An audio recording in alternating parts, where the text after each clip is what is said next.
기도드리겠습니다. 아버지 감사합니다. 참 주님 보시기에 자격 없고 부족한 저희들을 이 자리에 부르셔서 강건하여 부르셔서 이 천국 잔치를 저희들이 맛보게 하시고 누리게 하시며 주님 말씀 듣게 하시니 감사합니다. 주님 저희들이 사람의 말과 아니라 사람의 지혜나 또 사람의 경험의 말이 아니라 이 시간 하나님의 능에서 하나님의 지혜의 말씀을 듣게 하시고 그리하여 우리의 죽어가던 생명이 다시 살림받고 치유받고 회복되는 시간 될 수 있도록 함께하여 주시옵소서. 주님 우리와 함께하여 주시옵고 이 시간 악한 것 틈타지 못하게 하여 주시옵소서. 부족합니다. 모자랍니다. 그러나 주께서 세우시사오니 책임져 주시옵고 입술의 말에 능력을 다하여 주시어서 그 말씀이 떨어질 때 생명의 말씀 되게 하시고 지혜의 말씀 되게 하여 주시어서 우리가 듣고 아버지 생명이 살아나고 기쁨을 하나님 말씀에서 기쁨을 누리고 경험하는 이 시간 될 수 있도록 함께하여 주시옵소서. 감사드렸고 예수님 이름으로 기도드리옵나이다. 아멘.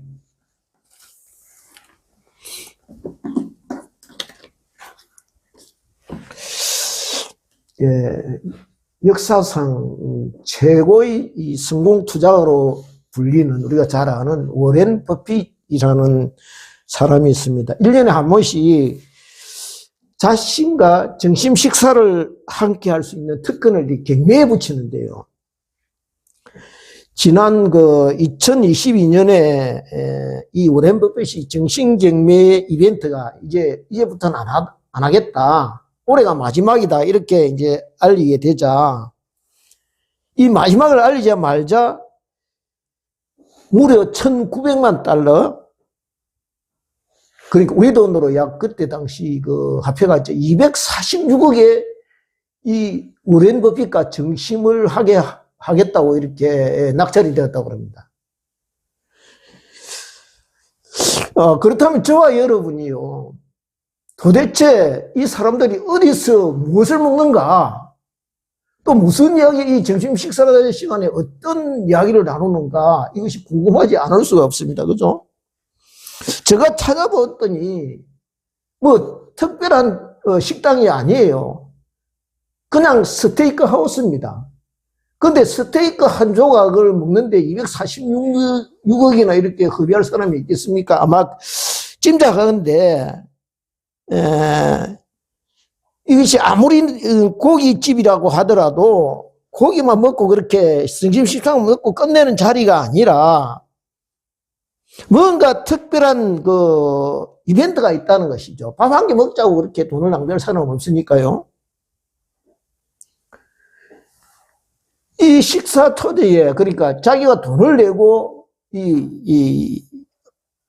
돈을 먹는 사람들이 식사를 하는 사람들의 속셈이 무엇이겠습니까? 아마 짐작컨대 이럴 것입니다. 이 워렌 버핏이라는 사람이 가지고 있는 성공적인 투자의 기법,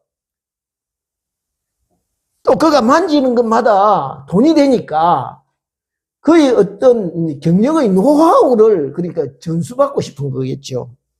그래서 그가 손대는 것마다 이 돈이 되는 마이다스의 손이라고 일컬는 그 비법을 좀 제대로 배워서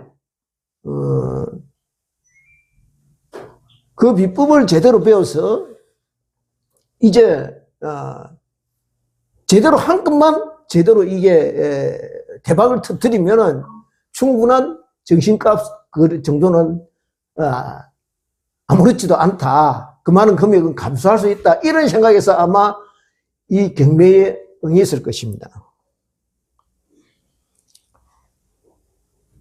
그런데 우리는 오늘 본문에서요, 이 워렌 버핏과는 감히 이 상대가 할 수 없는 천지를 지으신 여호와 하나님, 만유에 계시고 만유를 다스리시는 그 하나님이 그냥 돈을 내고 아니라 260억이 아니라 공짜로 그냥 무료로 초대한 그 자리를, 만찬 자리를 그냥 걷어차 버리는 어리석은 사람들을 이렇게 만나게 됩니다. 참 어리석은 사람들이지요.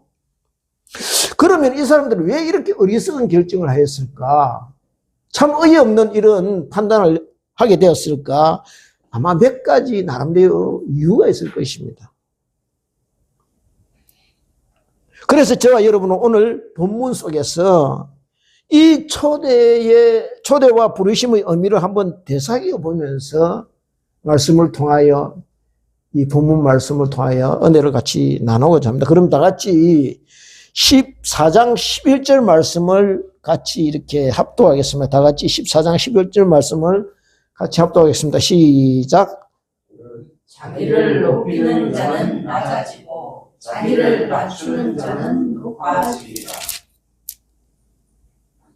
이게 잘못됐습니다. 아까 우리가 15절이죠. 11절이 아니고, 죄송합니다.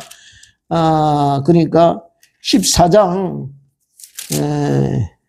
15절 말씀을 같이 읽겠습니다. 시작. 함께 먹는 사람 중에 하나가 이 말을 듣고 이르되 무릇 하나님의 나라에서 떡을 먹는 자는 복되도다 하니.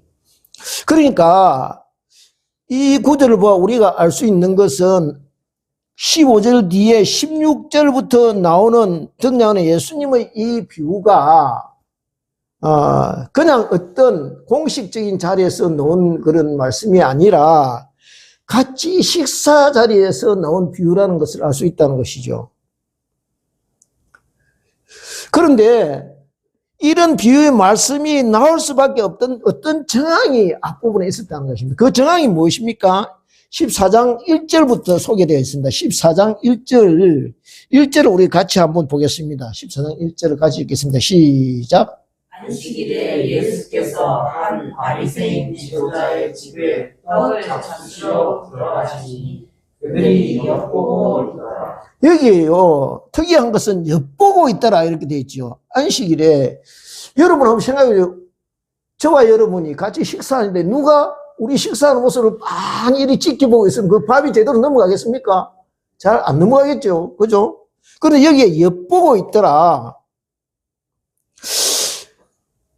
우리가 어떤 집이나 식당 같은 데 이렇게 들어가면은 그 집마다 들어가는 그 장소마다 특유의 어떤 분위기가 있습니다. 그죠? 그 사람들의 분위기라든지 이런 것이 느껴지지 않습니까? 엿보고 있다니 좀 쎄한, 요즘 말로 뭐 쎄한 느낌이 안 듭니까? 이게 뭐가, 기분이 이상하다 하는 그런 느낌이 들지 않습니까? 왜 이렇게 엿보고 있는 것입니까? 뭔가 꼬투리를 잡으려고 지금 벼르고 있는 느낌, 한번 제대로 걸리기만 해봐라 하고 그렇게 힐끔힐끔 쳐다보는 모습을 이렇게 우리가 연상해 볼 수가 있는 겁니다. 그런데 2절에 보면요, 어떻게 되어 있느냐 하면 그곳에 수종병 든 사람이 있는 겁니다. 그죠? 수종병이라는 것은 간, 신장 이런 곳에 복부에 물이 차오르는 병입니다. 그래서 그것이 이제 심하면은 썩어 들어갑니다. 그래서 결국 이제 목숨을 잃게 되고 마는 이런 병인데요. 요즘은 뭐 어술이 좋다 그러지만 그 당시에는 이 굉장히 위험한 병이거든요.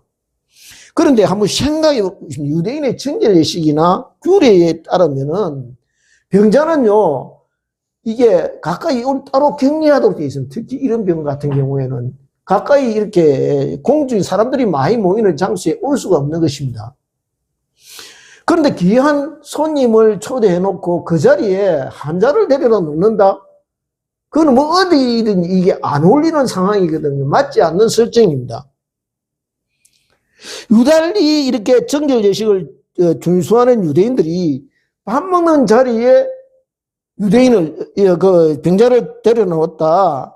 그렇게 하고 또 엿보고 있다. 이건 무엇을 이야기하고 있느냐 하면 지금 미리 덫을 일어나 놓고 그 덫에 예수님이 걸리기만을 지금 기다리고 있는 그런 상황입니다. 왜냐하면은 다른 날 굳이 두고 안식일에 예수님을 초대한 것도 그렇고 그때 거기에다가 수종병 환자를 그곳에 데려다 놓은 것 자체도 이상한 일입니다.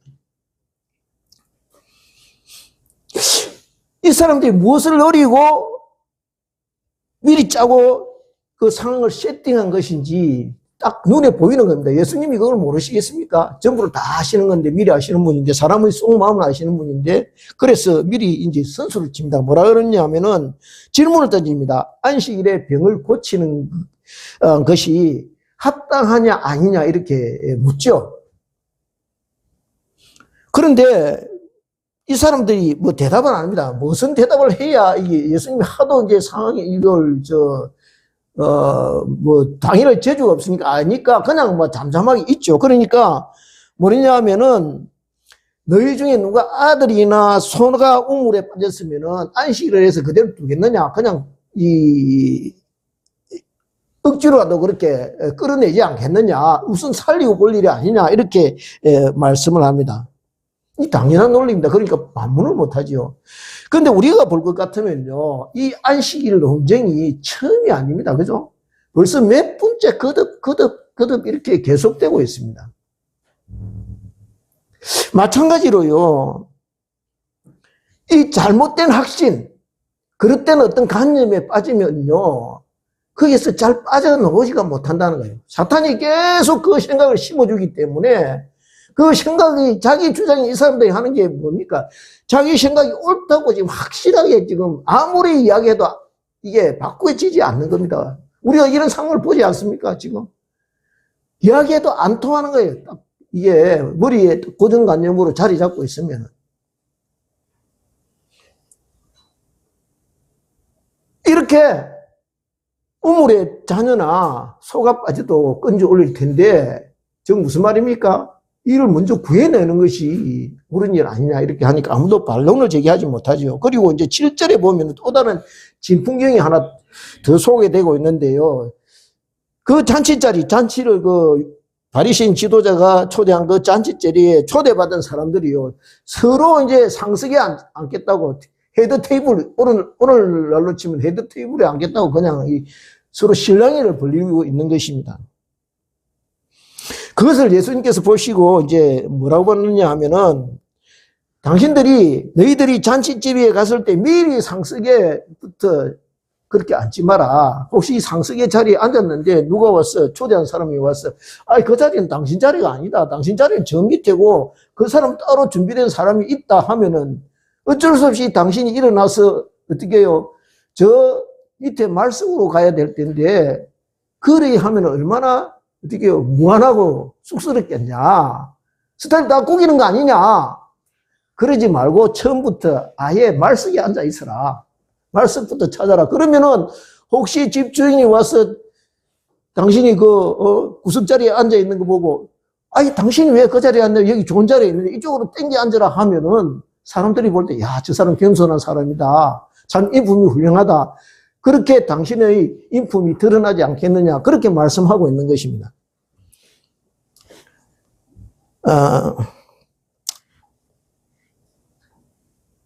그리고 이제 이 말씀을 하는 중에 그 식사자리에 있던 사람 중에 한 사람이 뭐라고 말했냐면, 오늘 말씀 15절 말씀에 보면은 무릇 하나님의 나라에서 떡을 먹는 자는 복되도다, 이 말을 하거든요. 무슨 말이냐 하면, 여기 같이 이렇게 식사 자리에 함께 바리새인 지도자의 모임에 초대받아 이렇게 식사 자리에 앉아 있는 모든 사람은 복이 있는데, 그 사람들 장차 하늘나라에서도 같이 잔치를 누리게 될 것이다, 이 말씀이거든요. 이 말씀을 듣고 예수님이 오늘 본문에 나오는 천국 잔치의 비유를 시작한 것입니다. 이 정황을 두고, 그러면 다 같이 16절, 17절 말씀을 같이 합독하겠습니다. 시작. 이르시되 어떤 사람이 큰 잔치를 베풀고 많은 사람을 청하였더니 잔치할 시각에 그 청하였던 자들에게 종을 보내어 이르되 오소서, 모든 것이 준비되었나이다 하매. 여기에 준비되었나이다 하매 이렇게 되어 있죠. 여기서 우리가 먼저 알아야 될 것은, 누대인의 잔치는 어떻게 하느냐 하면은 잔치를 배설하기 전에 2번 연락하게 되어 있습니다. 첫 번째는 뭐냐 하면은 이게 보통 이제 결혼식 그 잔치 같은 게죠. 결혼식 표현 같은 거겠지요. 그러니까 하기 전에 미리 이제 참석할 사람 몇 사람을 대상으로 먼저 당신이 몇 날 며칠에 모일 몇 시에 우리가 언제쯤 돼서 잔치를 할 것인데 그때 참석할 있느냐 어중을 이제 확인하는 겁니다. 그건 동네 사람이나 친지들한테 확인하죠. 그러면 뭐 올 수 있겠다 없겠다. 그래서 대충 그 잔치에 참석할 인원을 예상을 합니다. 그래야 잔치의 규모라든가 경비라든가 또 장소라든가 이런 걸 미리 정할 수가 있거든요. 그러고 난 뒤 이제 뒤에 확실한 날짜가 잡혀지면은 두 번째 이제 그때 연락합니다. 너희들 며칠 우리 몇 시에 우리가 이 혼례식을 올리게 돼 있으니 그때 꼭 참석하여 주십시오 하고 이제 청첩장, 초대장을 보내는 거죠. 그러니까 오늘 본문에 나오는 이 잔치 자리는요, 두 번째 연락을 한 것입니다. 미리 오기로 약속되어 있던 사람들한테 이제 연락을 한 것이죠. 17장에, 그러니까 17절에 보면요, 종을 보내 오소서 연락한 것은, 그러니까 이제 두 번째, 이게 통일하는 대목입니다. 무슨 말이냐면, 모든 것이 준비되었나이다 라고 이렇게 기별합니다. 무슨 말입니까? 초대하는 주인이 모든 것을 완벽하게 갖춰놓고 있다는 것입니다. 그러니까 초대받은 사람은 뭐 다른 것 하나 준비할 것 더하거나 보탤 것이 없다는 것이죠. 그 잔치를 위해서 내가 특별히 뭐 할 역할이 아무것도 없다는 것입니다. 그냥 빈몸으로 와서 그냥 축가만 해주기만 하면 된다는 것이죠.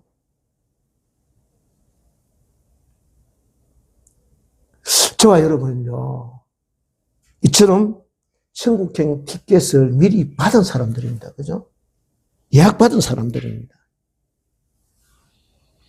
그런데 주님은 저와 여러분께 그것을 공짜로 그냥 무료로 주셨다는 것이죠. 은혜로.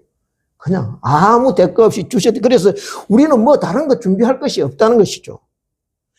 우리가 거기에 뭐 더 얹거나 뭐 수고할 것이 없다는 것입니다. 그래서 그것을 즐기고 누릴 준비만 하면 된다는 것이죠.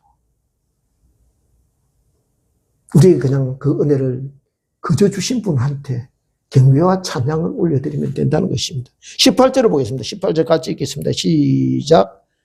일자리에 사양하여 한 사람은 이르되 나는 밭을 샀으니 아무래도 양아 모아야 하겠으니 청컨대 나를 양해하도록 하라고. 여기에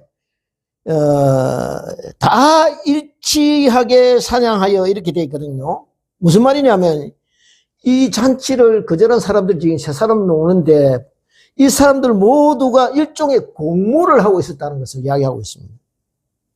즉 유대인들이 전부가 마치 공모를 해서 하나님께서 보내신 독생자 예수 그리스도의 복음을 거절하고 있는 것을 가리키는 것입니다.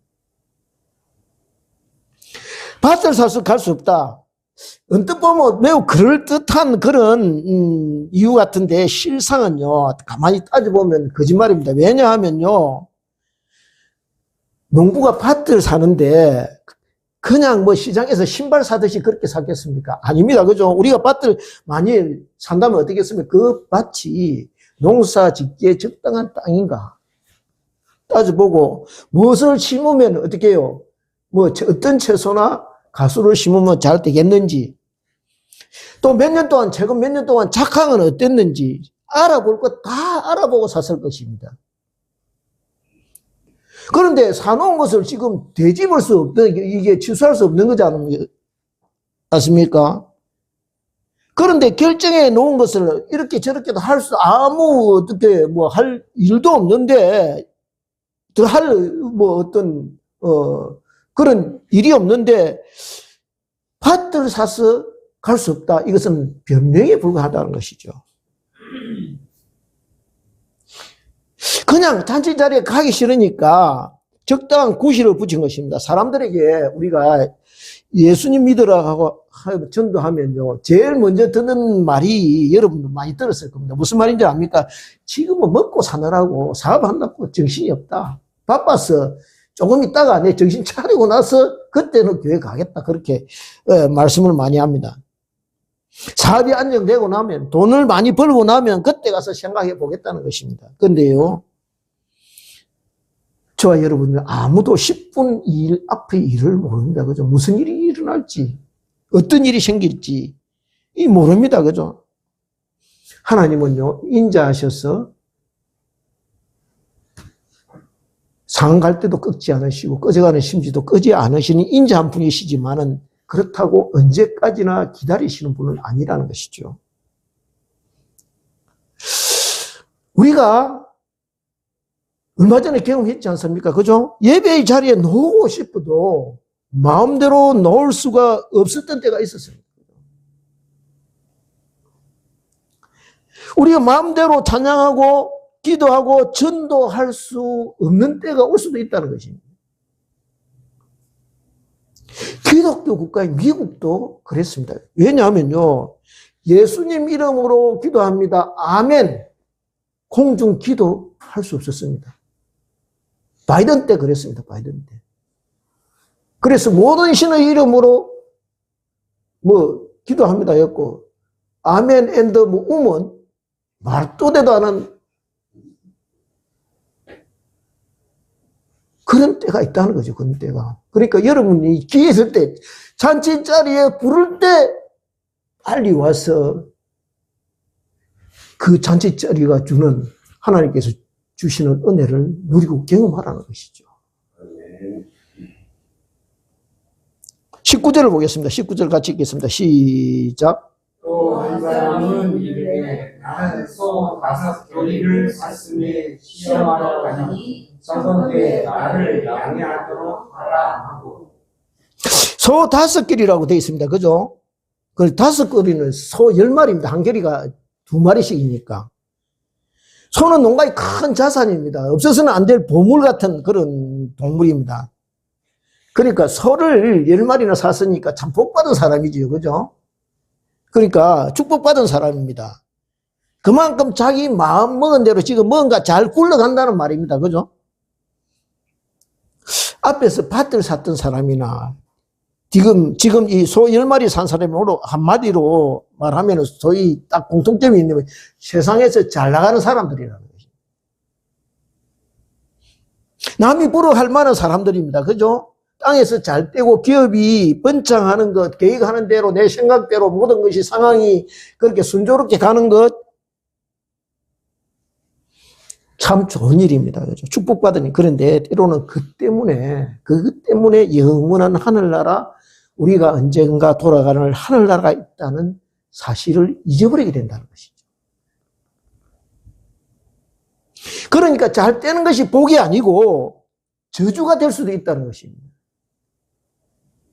사탄은요, 저와 여러분을 세상 일에 그냥 신나게 그렇게 함으로써, 그 매력에 푹 빠지게 함으로써 보이지 않는 하늘나라를 잊게 만든다는 것이죠. 때로는 저와 여러분이 하늘나라의 초대장을 받은 사람이라는 사실을 잊어버리게 할 수도 있다는 것입니다. 가만히 보면요, 이 사람 역시 말도 안 되는 그런 변명을 늘어놓습니다. 그리고 자신의 행동을 이렇게 속이고 있습니다. 한번 보십시오. 소를 5마리나 산 사람이 소의 상태를 점검 안 해보고 살겠습니까? 그죠? 그냥 들렁이를 사지는 않았을 것입니다. 이런 잘하는지, 소가 이런 잘하는지 못하는지, 또 나쁜 습성이 있어 뿔로 사람을 이리 치받는 이런 그런 습관은 없는지, 암소라면 이제 새끼는 잘할 것인지, 요저모 이렇게 따져보고 샀을 것입니다. 그죠? 그런데 지금 와서 뭡니까? 다 사놓고 결정해놓고 지금 와서 시험하러 가야 한다니, 앞뒤가 안 맞는 말입니다. 소를 시험하러 가는 것이 아니라 자기가 시험에 빠진 것입니다. 이 사람이 이렇게 말한 이유가 무엇이겠습니까?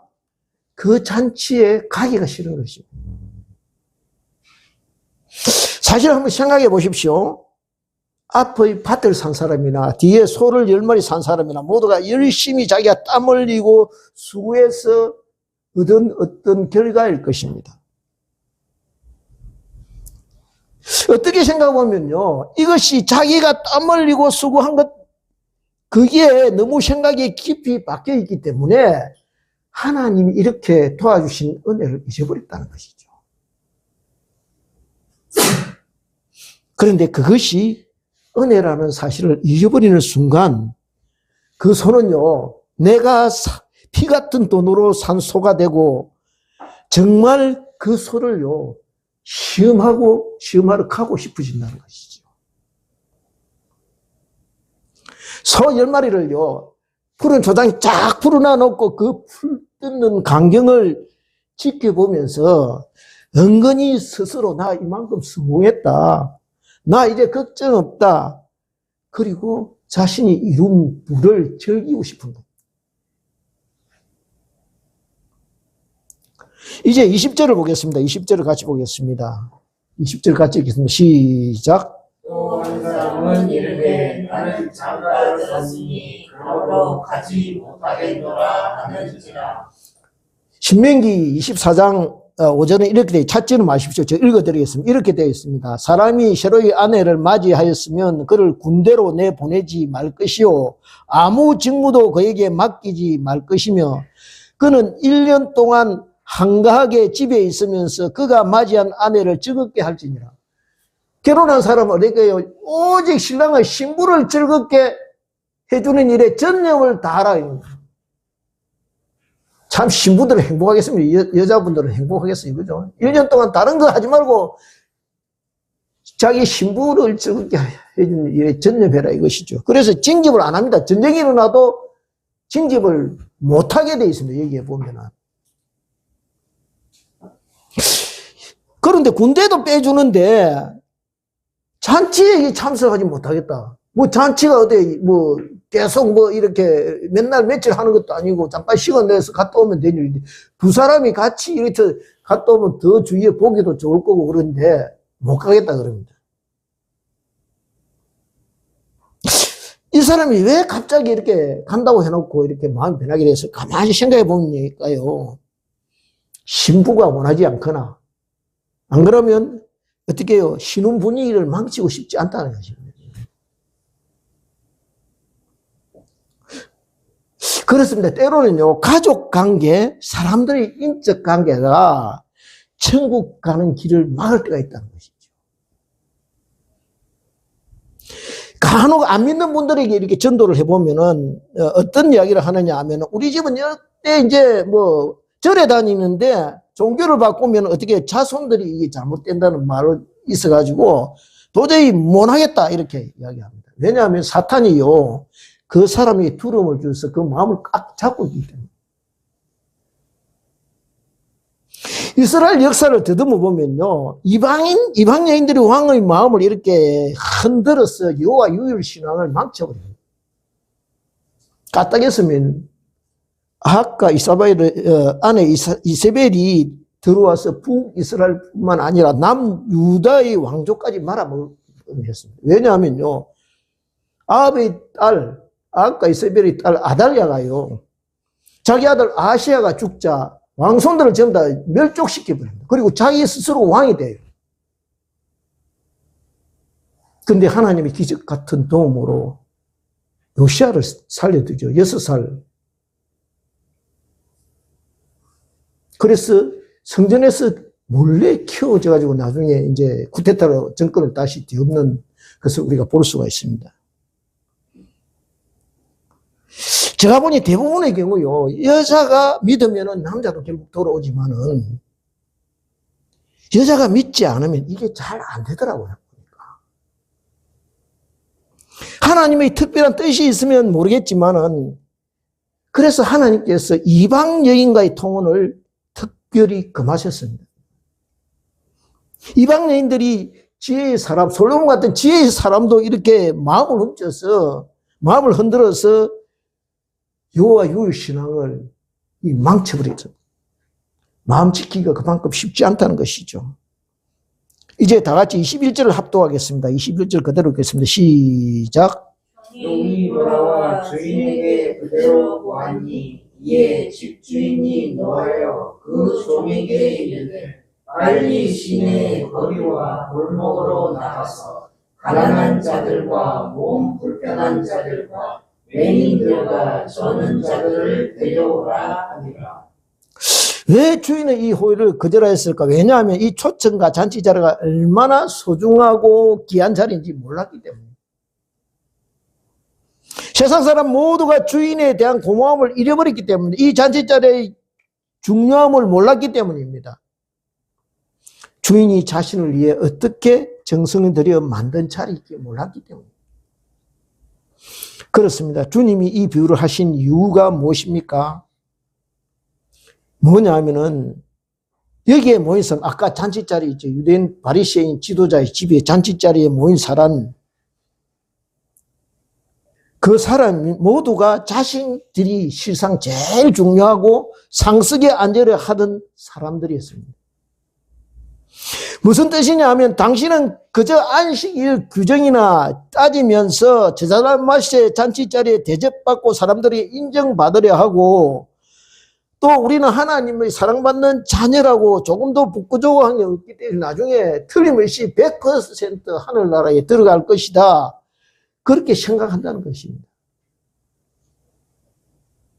그러나 주님 지금 무슨 말씀하시느냐 하면은 당신들은 이미 천국 잔치를 거절하고 있다.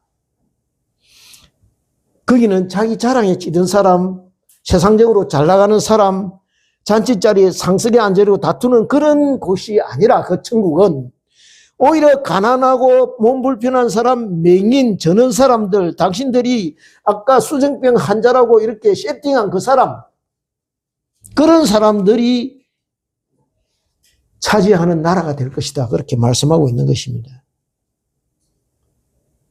천국은 마음이 가난한 사람, 애통하는 사람, 긍휼히 여긴 사람들, 외면받고 핍박받는 사람들이 나라가 될 것이라고 말씀하시는 것이죠. 여기에요, 몸 불편하고 다리 저는 사람, 맹인들은 도저히 그 잔치자리에 갈 수가 없습니다. 그죠? 그런데 무슨 마음이 들겠습니까? 그 잔치 소식이 들리면 어떻겠습니까? 나도 가고 싶은데 도저히 그 방법이 없다. 그런데 어떤 사람이 와서 그거 상관없다, 아무나 와도 된다 하면은 그 사람들 어떻게 했습니까? 뭐 이런 세상이 있나? 이런 주인이 있나? 그렇게 생각 안 되겠습니까? 그죠? 그러니까요, 거기는요, 은혜를 사모하는 사람, 은혜 입지 않으면 들어갈 수 없다고 생각하는 사람이 들어가는 나라라는 것이죠. 그러니 그 자리에 부름을 받은 사람들의 그 모습이 어떠하겠습니까? 감사와 찬양이 입에서 떠나지 않는다는 거예요. 성경을 가만히 한번 보십시오. 우리가요, 성경 가만히 보면 미리 약속된 사람들은 그 나라를 기업으로 얻지 못했습니다. 한번 보십시오. 장자들이 유업을 받았습니까? 못 받았습니다. 가인 못 받았죠. 그 다음에 에서 못 받았죠. 르우벤, 그건 물론 받았지만은 장자의 명분을 상수입니다.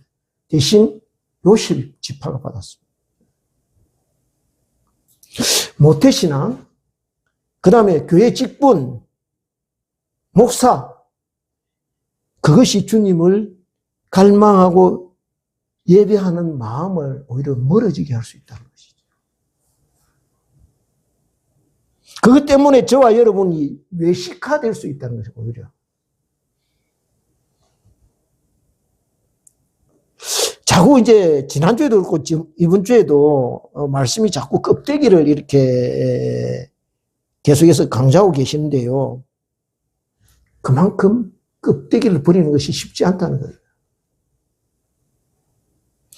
왜냐하면 은혜와 이 성령이 충만한 초대교회에서도, 바울이 사역했던 고린도 교회에서도 이 껍데기 신앙을 벗어 던지지 못했던 거예요. 왜요? 왜냐하면요, 한 예로 사도행전, 고린도전서 11장에 보면요, 어떤 그 내용이 뒤에 있을 겁니다. 아마 보면은 5번에 보면 있을 겁니다. 보면은요, 그 당시 성찬식을 행하는데 이 고린도에 그 당시 뭐 상류층의 사람들, 부자들, 뭐 좀 힘께나 있는 사람들도 있었지만은 교회 내에 전쟁 노예들 같은 이런 하층민들도 같이 섞여 있었다는 것이죠. 그런데 성찬식을 했는데 그 성찬식은 오늘날에 저 성찬식하고 달라서 오늘날에는 빵 한 조각 이렇게 주지만은 그게 아니고 전체 식사를 하는 자리예요, 성찬식이. 그런데 먼저 온 사람들, 시간이 있는 사람, 여유가 있는 사람, 힘이 있는 사람은 먼저 와서 성찬식을 먼저 먹어요. 그러니까 주된 요리, 메인 요리나 좀 이런 거는요, 먹을 만한 건 다 그냥 이 사람들이 다 차지하고 그냥 먹고 나오고 찌끄러기만 지금 남는 거예요. 먹을 수 별로 이게.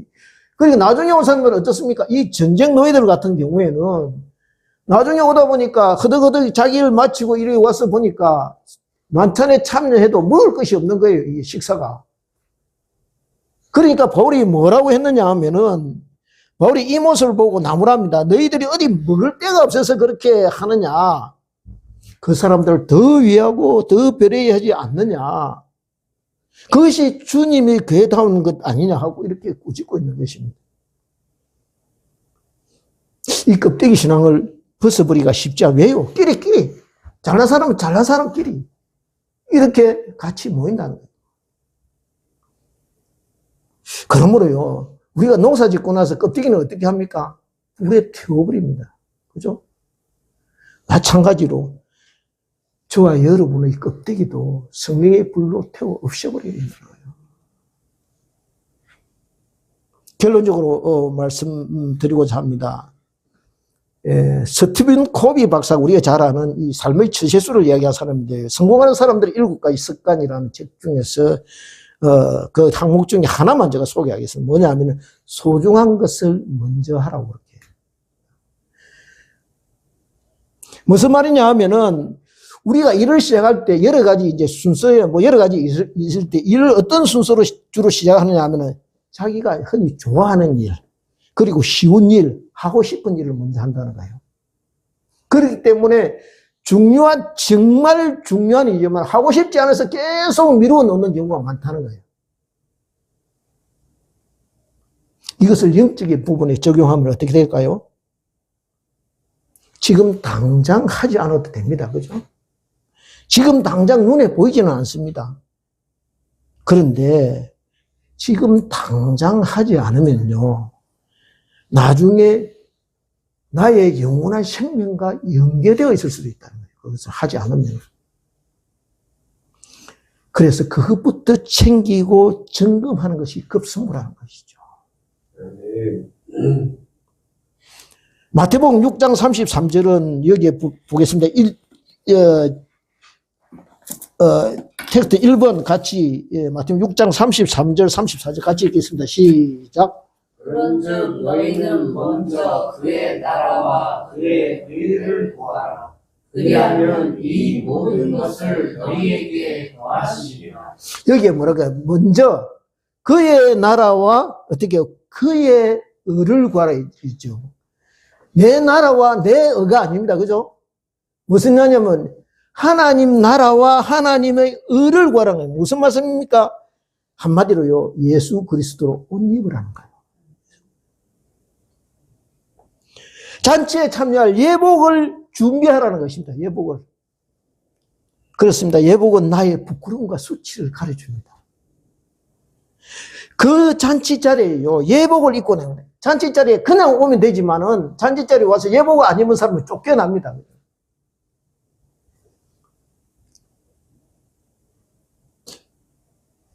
예복을 입지 않으면요, 잔치를 즐길 수가 없는 것이. 그래서 잔치 자리는 누구나요, 똑같은 자격으로 앉게 되는 것입니다. 예수 그리스도의 잔치 자리는, 하나님이 초대한 잔치 자리는요, 잘나고 못난 사람이 없어요. 똑같은 자격입니다. 왜? 똑같은 옷을 입고 있으니까. 그래서 주눅들 필요도 없고요, 움츠러들 필요도 없는 것입니다. 나는 감춰지고 예수님만 드러나는 것, 그것이 잔치 자리라는 거예요.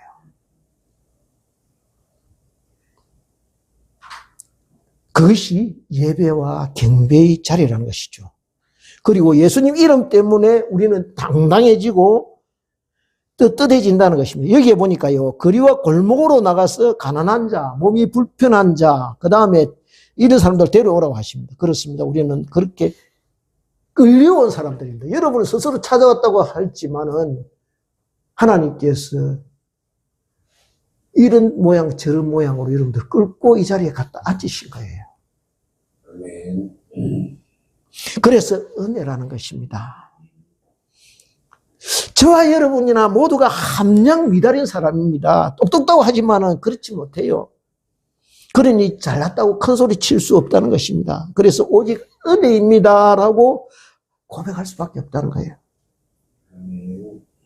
그런데 이렇게 끌려온 사람들이 해야 할 일이 있습니다. 그것이 뭐냐면 성령을 삼아야 된다는 거예요. 성령을.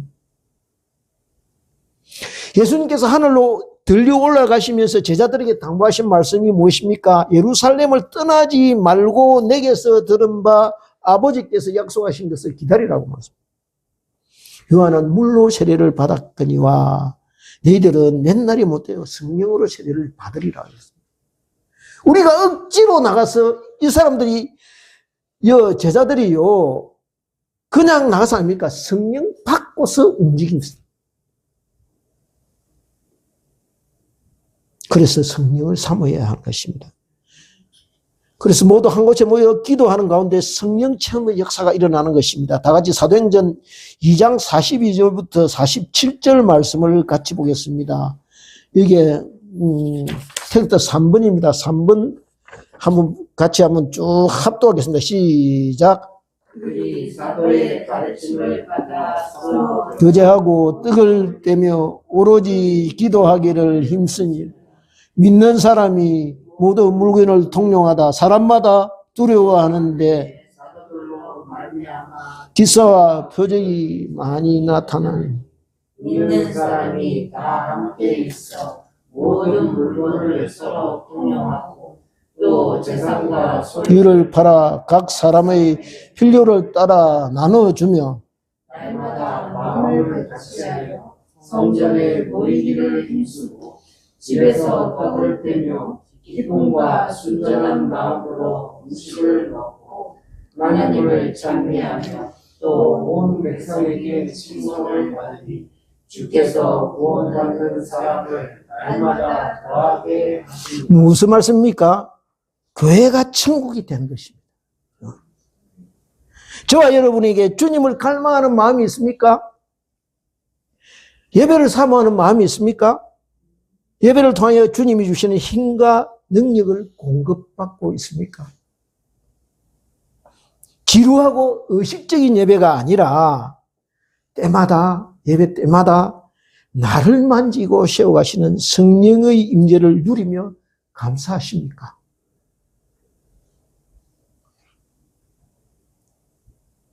그런 사람에게요, 주님 대신 하나님께서 천국 잔치를 맛보아 알게 하시고 누리게 하는 간격을 선물로 주실 것입니다. 바로 그런 저와 여러분, 이런 참 천국을 날마다 경험하고 누리는 복된 하나님의 자녀 되시기를 주님의 이름으로 축원드립니다. 기도드리겠습니다. 아버지 말씀 주셨습니다. 주님이 우리를 강건하여 이 자리에 주님 데려오셔서 말씀 듣게 하시고 생명의 삶을 살 수 있도록 인도하여 주심에 감사를 드립니다. 아버지, 이 세상에 우리가 바빠서 세상 일에 빠져들지 않게 하시고 주님 먼저 그의 의와 그의 하나님의 의와 하나님의 나라를 먼저 저희들이 구하는, 기도하며 구하며 주님 부르짖는 그런 저희들 될 수 있도록 함께하여 주시옵소서. 우리의 힘과 능력이 아니라 하나님 주신 능력과 성령님께서 공급하신 은혜로 살아가는 저희들 삶이 될 수 있도록 주께서 함께하시고 인도하여 주시옵소서. 감사드렸고 예수님 이름으로 기도드리옵나이다.